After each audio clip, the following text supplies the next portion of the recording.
Si l'intelligence artificielle me permet de lire plus rapidement, je suis content. Je veux lire dès que possible le travail de mes auteurs favoris.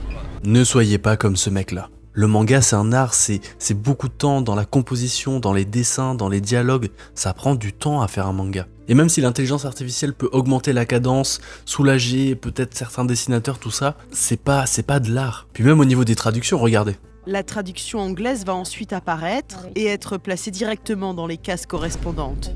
Donc là, on voit clairement qu'il y a un studio qui utilise l'intelligence artificielle pour traduire du japonais vers l'anglais. On imagine que évidemment ça coûte bien moins cher que des traducteurs professionnels, mais il faut savoir que même des traducteurs professionnels, des fois, ont du mal à traduire du japonais à l'anglais ou au français. Parce qu'il y a des nuances, il y a des choses à savoir, il y a des trucs vraiment très référencés que même une intelligence artificielle pourra jamais bien traduire. Bref, il y aura de plus en plus d'intelligence artificielle dans l'animation, dans le manga, ça c'est sûr et certain, parce que au niveau des coûts c'est beaucoup trop avantageux pour les entreprises et elles vont toujours penser en termes de coûts et pas en termes de qualité. Puis là c'est que le début, c'est des technologies qui vont s'améliorer et dans quelques années ce sera beaucoup plus fort.